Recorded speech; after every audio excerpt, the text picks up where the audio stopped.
Alright, now that you've put the Mac OS X installation disk into the DVD drive and you're starting to boot up, it's going to behave much like it did before. You notice that it showed us the little folder with the question mark saying that it can't find the operating system. But then it's going to go ahead and show the little Apple symbol, and as it searches for the DVD installation files, it's going to begin booting from the installation disk. From there, we're going to go in and format this hard drive. Alright, now this boot up process using the DVD will take quite a while, so don't get freaked out by that.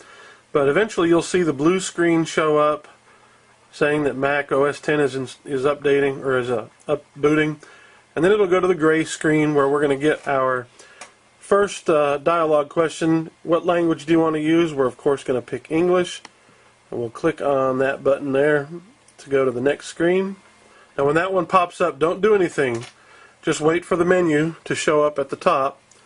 We're going to go to Utilities and Disk Utility. We have to format this new hard drive.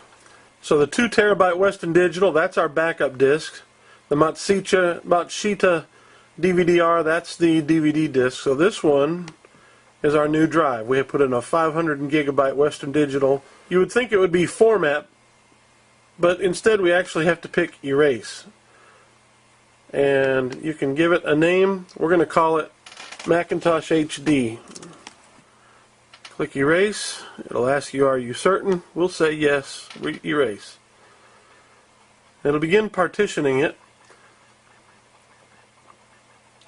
And it's just that quick. Now you're ready to exit out of here. You'll go back to Utilities, and now you'll pick Restore System from Backup. This is really the fastest way to do it.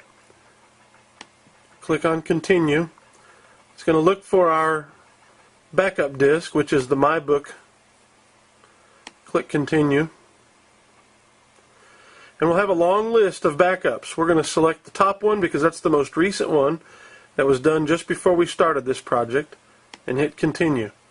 It's going to search for a place to put it. We just formatted it, so there's our pick. We'll hit Restore.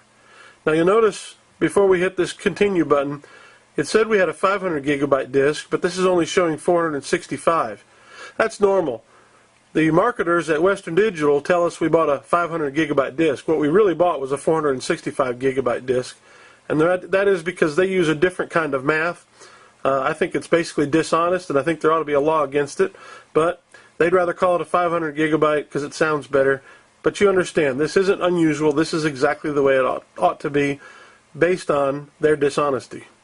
So now we're going to go ahead and hit Continue and let it go through the restore process.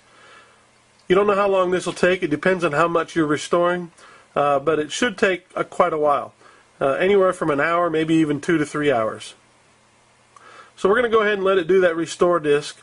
Once it's done, you're going to reboot the computer and you'll be ready to go.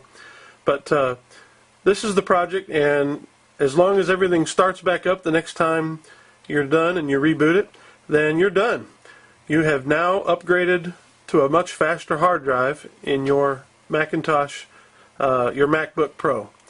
This has been Kevin Purcell for Notebooks.com. Thank you for watching.